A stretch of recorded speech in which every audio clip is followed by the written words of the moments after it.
Assalamualaikum warahmatullahi wabarakatuh. Perkenalkan, nama saya Cindy Ramadhani dengan NIM 2412942 dari Program Studi Pendidikan Guru Sekolah Dasar Universitas Negeri Padang. Pada kesempatan ini saya akan mempresentasikan artikel konseptual yang berjudul Perancangan Modul Ajar IPS SD berbasis PPT interaktif. Artikel ini membahas bagaimana penggunaan media digital, khususnya PPT interaktif, dapat membantu meningkatkan kualitas pembelajaran IPS di sekolah dasar sesuai dengan tujuan SDGs, yaitu pendidikan berkualitas atau quality education. Pada slide selanjutnya yaitu terdapat latar belakang.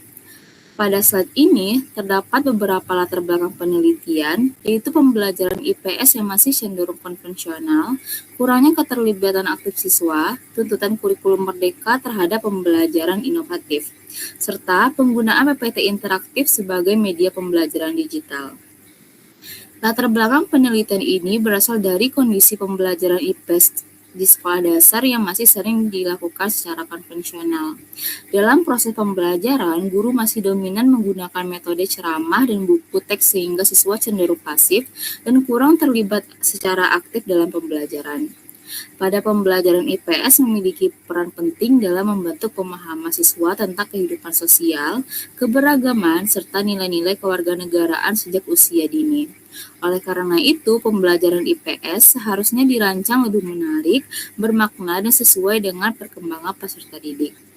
Selain itu, dalam kurikulum merdeka, guru dituntut untuk mampu merancang pembelajaran yang inovatif dan memanfaatkan teknologi digital. Guru tidak hanya menyampaikan materi, tetapi juga harus mampu menciptakan pengalaman belajar yang interaktif. Salah satu media yang mudah digunakan dalam pembelajaran adalah PPT interaktif. Media ini dapat memadukan teks, gambar, video, animasi, dan latihan soal sederhana sehingga materi IPS dapat dipahami siswa secara lebih visual dan menarik. Karena itu saya memilih topik ini sebagai bentuk dukungan terhadap SDGs. Poin keempat yaitu pendidikan berkualitas. Selanjutnya pada slide pertanyaan mendasar. Pada slide ini terdapat pertanyaan mendasar menjadi fokus dalam artikel. Pertanyaan mendasar dalam artikel ini adalah bagaimana perancangan modul ajar IPS berbasis PPT interaktif dapat mendukung pembelajaran lebih interaktif, terstruktur, dan bermakna sesuai dengan kurikulum merdeka. Pertanyaan ini dipilih karena saat ini guru tidak hanya membutuhkan perangkat ajar biasa, tetapi juga membutuhkan media pembelajaran yang mampu meningkatkan keterlibatan siswa dalam proses belajar. Melalui pertanyaan ini, artikel berusaha menjelaskan hubungan antara modul ajar, penggunaan media digital, dan kualitas pembelajaran IPS di sekolah dasar. Selanjutnya ada tujuan penulisan. Pada slide ini terdapat beberapa tujuan penulisan artikel. Tujuan pertama yaitu mendeskripsikan bagaimana proses perancangan modul ajar IPS di sekolah dasar berbasis PPT interaktif. Tujuan berikutnya adalah menjelaskan bagaimana media digital dapat diintegrasikan ke dalam pembelajaran sehingga pembelajaran menjadi lebih menarik dan mudah dipahami siswa. Melalui perancangan modul ajar ini diharapkan pembelajaran IPS dapat berlangsung secara lebih terstruktur, interaktif, dan bermakna sesuai dengan kebutuhan peserta didik dalam kurikulum merdeka. Selain itu, artikel ini juga diharapkan dapat menjadi referensi bagi guru sekolah dasar dalam mengembangkan perangkat pembelajaran berbasis teknologi sebagai salah satu upaya untuk mendukung pendidikan berkualitas. Selanjutnya ada bagian pembahasan. Pada slide ini dijelaskan ringkasan isi pembahasan dalam artikel. Dalam pembahasan artikel dijelaskan bahwa modul ajar IPS disusun berdasarkan capaian pembelajaran kurikulum merdeka. Modul ajar membuat tujuan pembelajaran, langkah kegiatan, asesmen, serta penggunaan media digital yang saling terintegrasi. PPT interaktif dirancang menggunakan tampilan visual yang sederhana dan menarik agar sesuai dengan karakteristik siswa sekolah dasar. Media ini dilengkapi dengan gambar ilustrasi, video pembelajaran, serta latihan soal sederhana. Penggunaan PPT interaktif membantu siswa memahami materi IPS yang bersifat abstrak melalui visualisasi dan multimedia, dibandingkan pembelajaran yang hanya menggunakan ceramah dan buku teks.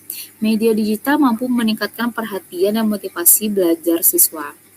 Selain itu, keterkaitan antara modul ajar dan media pembelajaran menjadi poin penting dalam artikel ini.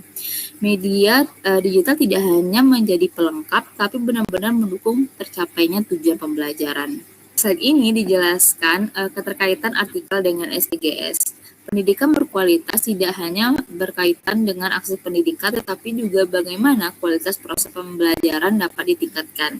Salah satu caranya adalah melalui pemanfaatan teknologi digital dalam pembelajaran. PPT interaktif dalam pembelajaran IPS dapat membantu menciptakan pembelajaran yang lebih aktif, inovatif, dan menyenangkan bagi siswa sekolah dasar. Dengan adanya media pembelajaran yang menarik, siswa diharapkan lebih mudah memahami materi dan lebih aktif selama proses belajar berlangsung. Selanjutnya yaitu ada simpulan. Pada slide ini terdapat simpulan dari artikel yang telah dibuat. Berdasarkan pembahasan yang telah dilakukan, dapat disimpulkan bahwa perancangan modul ajar IPS berbasis PPT interaktif mampu mendukung pembelajaran lebih terstruktur, interaktif, dan bermakna. Integrasi antara modul ajar dan media digital membantu guru dalam merancang aktivitas belajar yang sesuai dengan tujuan pembelajaran. Selain itu, penggunaan PPT interaktif juga dapat meningkatkan perhatian dan keterlibatan siswa dalam pembelajaran IPS. Artikel ini menunjukkan bahwa pemanfaatan teknologi digital dalam pendidikan sangat relevan dengan implementasi kurikulum merdeka dan tujuan SDGs pendidikan yang berkualitas. Selanjutnya yaitu ada saran. Pada slide ini terdapat beberapa saran berdasarkan hasil artikel. Saran pertama yaitu guru diharapkan mampu mengembangkan perangkat pembelajaran berbasis teknologi secara kreatif dan terencana. Selanjutnya, sekolah diharapkan dapat mendukung penggunaan media digital dalam pembelajaran melalui penyediaan fasilitas yang memadai. Selain itu, penelitian selanjutnya dapat melakukan implementasi langsung di kelas untuk mengetahui pengaruh penggunaan PPT interaktif terhadap hasil belajar dan keterlibatan siswa. Nah, demikian presentasi yang dapat saya sampaikan mengenai artikel konseptual perancangan modul ajar IPS SD berbasis PPT interaktif. Sekian, terima kasih. Assalamualaikum warahmatullahi wabarakatuh.